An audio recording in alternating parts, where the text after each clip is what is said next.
শুভ দ্বীপ্রহর বন্ধুরা। আজকে আমি আবার দুপুরবেলা থেকে নতুন করে একটা ব্লগ শুরু করলাম, কারণ আগের ব্লগটা আমি শেষ করে দিয়েছিলাম। আর এই ব্লগটা আমি শুরু করেছি দুপুরের খাবার সবাইকে খাইয়ে দিয়েছি, তারপরে আমি স্নান করলাম। স্নান করে এখন পুজোর কাজ করব। আমি আজকে আর ভাত খাবো না, ভাবছি এই বেলা পুজোটা আগে সেরে নেব। তো তার জন্য দেখো এই যে তালটাকে ভালো করে ধুয়ে নিয়েছি, আর ঠাকুরের ওই যে কড়াই টড়াই বার করে নিয়েছি। এবারে তালটাকে ছাড়াবো, ছাড়াতে একটু সময় লাগবে, তারপরে তালের বড়াটা করব। এছাড়াও মানে জন্মাষ্টমীর পুজো নাকি যত সন্ধেবেলা করা যাবে ততই ভালো, মানে রাতের বেলা করলেই ভালো। তো সেই কারণে একটু রাত বা বিকেল যদি হয়েও যায় কোনো ক্ষতি নেই। শুরু করা যাক প্রসিডিওর। এখন একদম নিশ্চিন্ত মনে করা যাবে, না হলে ওই তাড়াহুড়ো লেগে যায় একসাথে সবকিছু করতে গিয়ে। তাই এখন ভেবেছি আর কোনো কাজ নেই হাতে, এখন নিশ্চিন্ত মনে বসে পুজোর কাজ করব। তবে এটাও ঠিক যে খুব বেশি সময় নেওয়া যাবে না, তার কারণ ঠাকুরের এই পুজোটা করার পরে আমার আরও কিছু কাজ রয়েছে, যেহেতু কাল স্কুল আছে সেগুলো নিয়েও বসতে হবে।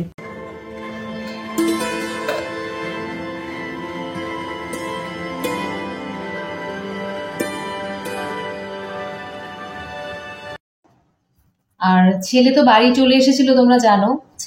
ছেলে আজকেও আছে, ওর ক্লাস যখন শুরু হবে তারপরেও যাবে। মানে আগামীকাল আরেকটা রেজিস্ট্রেশন রয়েছে, যারা নতুন অ্যাডমিশন নিচ্ছে তাদের জন্য।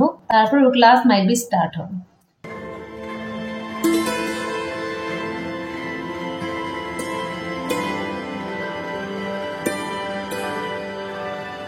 এই তাল কি করে ছাড়াতে হয় সেই প্রসেসটা আমি আগের ভিডিওতে দিয়েছি, সেই ভিডিওটা গিয়ে তোমরা দেখতে পারো। মানে আমাদের তো সবসময় ঠাকুরের জিনিসপত্র সবকিছু থাকে না, যেমন আমার ঠাকুরের ঝুড়ি নেই কোনো, যে ঝুড়ি দিয়ে আমি এই তালটাকে ছাঁকবো বা ছাড়াবো। তো এই ক্ষেত্রে আমি থালার ওপরেই কাচাবো এইভাবে। কিন্তু কিভাবে এমনি নর্মালি তাল ছাড়াতে হয় সেটার একটা ক্লিপস আমি এখানে অ্যাড করে দিচ্ছি। তোমরা যখন ঘরে করে খাবে ওইভাবে কিন্তু ওরকম একটা ঝুড়ি টাইপের তোমরা কালেকশনে রাখতে পারো, যেটা দিয়ে কিন্তু খুব সহজেই তাল ছাড়ানো যায়, আর একটু ছেঁকতেও হয় না পরবর্তীতে।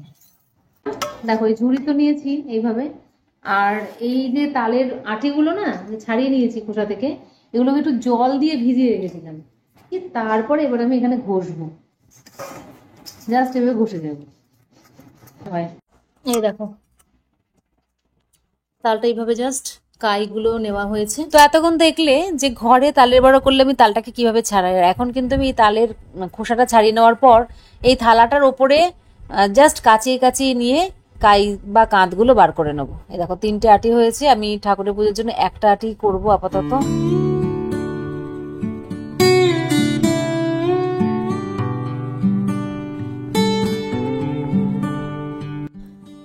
বন্ধুগণ, থালার মধ্যে কাচিয়ে কাচিয়ে নিয়ে আমি বার করে নিয়েছি তালের যেটুকু কাঁধ দরকার।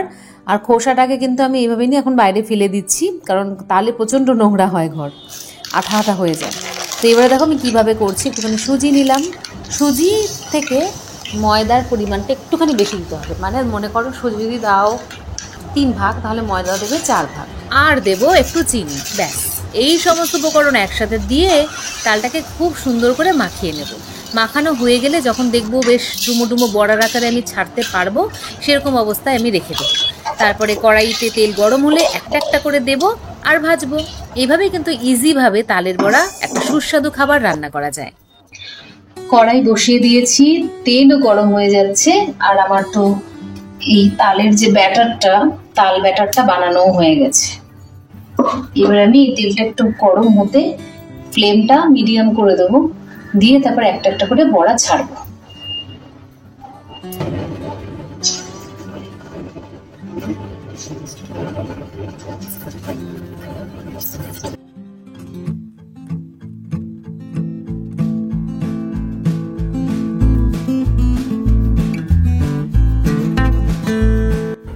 পৃথিবী একটা আজব জায়গা বন্ধুরা, আর পৃথিবীর মানুষ তো আর থেকেও আশ্চর্য।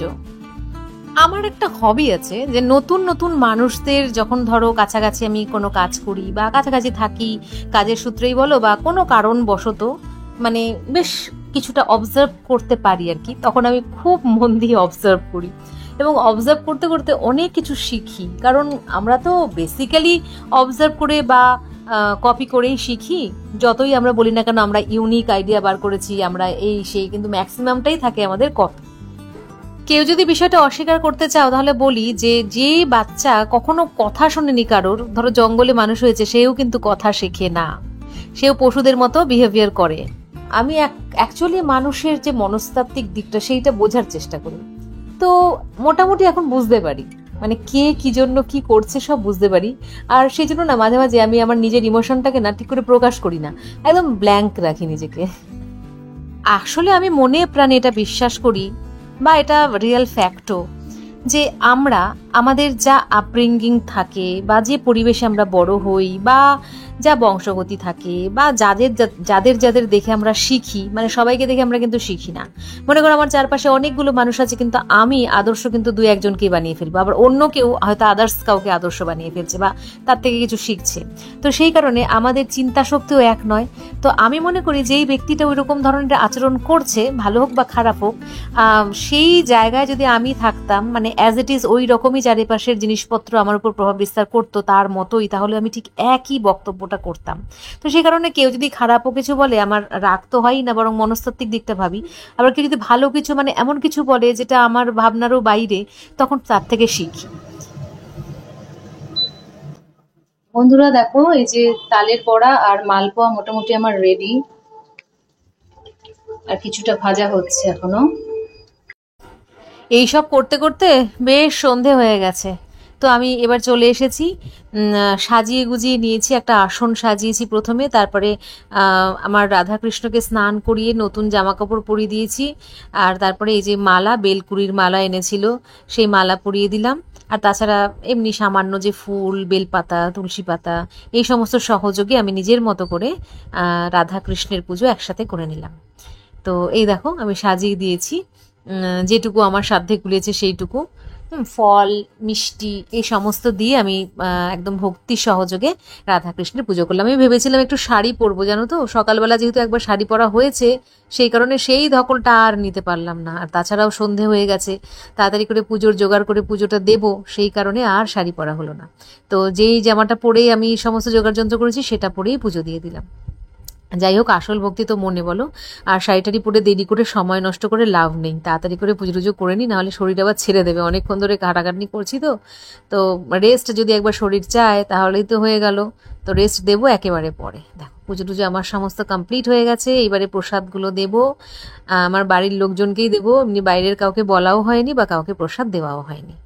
তো দেখো আমার পুজো কিন্তু কমপ্লিট। তবে আমি এই সময় বলছিলাম তোমাদের কিছু কথা, সেই কথাগুলো আবার সেই একই অবস্থা, স্পিকারে ক্যাচ করেনি, তো আমাকে বলে দিতে হলো। তো এবারে আমি এই যে আশিসকে, অর্ককে দিয়ে এসেছি, অর্ক খেয়েছে, আশিসকে প্রসাদ দিয়ে দিলাম। তারপরে আমিও একটু প্রসাদ প্রসাদ নেব, নিয়ে আমাদের আজকে জন্মাষ্টমীর পুজো এখানেই আমি শেষ করব। তারপরে আবার স্কুলের বাচ্চাদের জন্য কিছু কাজ করব। তো এইভাবেই ছোটখাটোর মধ্যে আমার জন্মাষ্টমীর পুজো কমপ্লিট হলো। আর যেহেতু জন্মাষ্টমী, সেই জন্মাষ্টমী উপলক্ষে দু একটা কৃষ্ণের কথা বলে ভিডিও শেষ করব। কুন্তী ছিলেন বাসুদেবের ভগ্নী, সেই সূত্রে কৃষ্ণ হলেন কুন্তীর ভ্রাতুষ্পুত্র, আর কুন্তী হলেন পিসিমা শ্রীকৃষ্ণের। সেই কারণে যেমন শ্রীকৃষ্ণ পিসিমা কুন্তীকে প্রণাম করতেন, সেরকম কখনো কখনো দেখা যায় যে পিসিমা কুন্তীও শ্রীকৃষ্ণের চরণে প্রণাম করছেন। আবার কুন্তীকে কখনো কখনো দেখা যায় যে শ্রীকৃষ্ণকে নিজের পুত্র সম আদর, যত্ন, স্নেহ, ভালোবাসা দিতে। কখনো কৃষ্ণকে দেখা যায় হস্তিনাপুরে, কখনো বা দেখা যায় দ্বারকায়। সেরকম রাধার সম্পর্কটির সাথেও কিন্তু তার একটা বিরুদ্ধ ভাব। রাধা যেমন একাধারে তার মামিমা, আবার অপর ধারে তার প্রেয়সী। আবার যে একদিকে দেখা যায় যে শ্রীকৃষ্ণ সর্বব্যাপী, অথচ অন্যদিকে অর্জুন সখা। এই যে শ্রীকৃষ্ণের মধ্যে একটা বিরুদ্ধ ভাব লক্ষিত হয়, এই বিরুদ্ধ ভাব কিন্তু সাধারণ দৃষ্টিভঙ্গিতে বোঝা ভীষণই কঠিন। হয়তো তার বিরুদ্ধ ভাবটা আমাদের সাধারণ মন বুঝে উঠতে পারে না, সেই কারণেই হয়তো ধ্যান করা দরকার, স্তব, জপ এগুলো করা দরকার, যাতে আমাদের মন শুদ্ধ হয় এবং আমরা বাহ্যিক সমস্ত কিছুর ঊর্ধ্বে গিয়ে কিছু ভাবতে পারি। সবকিছু ঊর্ধ্বে যখন গিয়ে আমরা কিছু ভাবি, তখন কিন্তু আমাদের মধ্যে বিরুদ্ধ ভাব দেখা যায়। অর্থাৎ সমস্ত আত্মাই যে এক, সমস্ত আত্মারই বয়স এক এবং সমস্ত আত্মাই অভিন্ন, এক, তখন কিন্তু আমাদের আর মনে হয় না যে আমি বড় নাকি সে ছোট, আমার আগের জন বড় নাকি আমি ছোট, তখন সবাইকে সমান ভেদ করা হয়। তাই একে অপরকে প্রণামও করা যায়, আদর ভালোবাসা স্নেহও করা যায়। তো যাই হোক, আজকে এইটুকুনি বক্তব্য রেখেই আজকের ভিডিওটা শেষ করলাম। আশা করি তোমাদের ভালো লাগলো। যদি এই আমার বক্তব্যের উপরে কিছু তোমাদের বলার ইচ্ছা হয়, তাহলে কমেন্ট বক্স খোলা রয়েছে, তোমরা নির্দ্বিধায় কমেন্ট করতে পারো, আমি অবশ্যই রিপ্লাই করব। নমস্কার।